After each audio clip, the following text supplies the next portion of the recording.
welcome to my vlog. So magluluto ako ng lunch na pochery. So ayan, naglaga po ako muna ng green ades at saka naglaga ako ng macaroni. So ayan. Yan, sinabay ko na. Macaroni and then green ades. Siya. And then nag-prepare po ako ng sibuyas para i-fry. Ayan na po yung chicken. Yung ingredients niya is ano lang naman yan. Chicken masala, curcum, turmeric, black pepper, spicy, and then tawag dyan, saka to para malasa siya. So, ito pala guys is tomato ito na blend ko. Gawin ito na sauce mamaya. So, yung kanyang ingredients is black pepper, cumin powder, and garlic, at saka konting vinegar yan ng packet. And then, some more leaves. So, ngayon guys, luto na yung aking macaroni. Na-fry ko na rin yung sibuyas. Yung green ades, luto na rin. Hayaan na lang muna natin dyan. Tsaka mag-obisa na tayo isa dito. So, ito, i-fry pala natin na mag-brown tong vermicelli. Ayan siya. Ngayon, mag-fry tayo ng kaunti lang. Ayan siya. Ayan natin mag-brown. Pag brown yan guys, is yung brown na siya, pwede na ibuhos yung rice.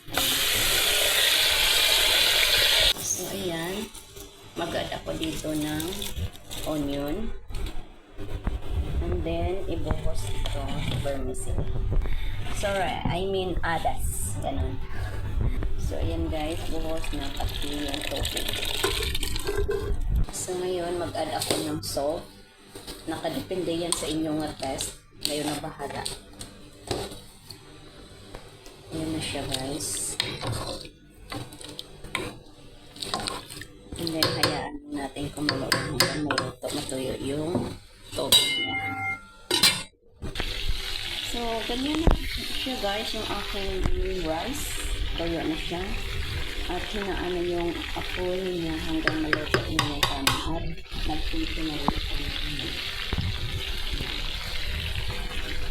So, hayaan na natin siya ng 10 to 15 minutes hanggang maluto yung rice.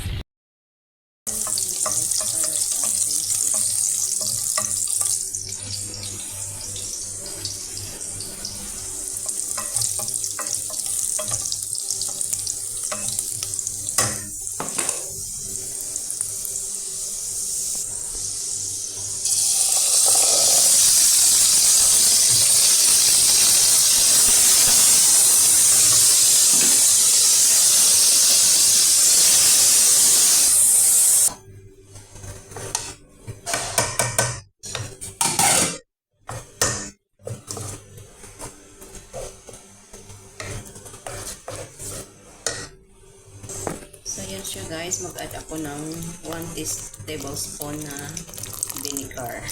Konti lang. And then, hayaan na natin kumulo na 10 minutes. So, mag-add ako ng coriander or kasbara leaves. Ayan. So, okay na siya guys. Ready to serve na siya. Ito na siya guys. Ready to serve na siya. Yung aking lunch for today. Ano tawag dyan? Ayan na yung aking manok na prito at saka yung kanyang sauce. Ayan siya guys. Yan.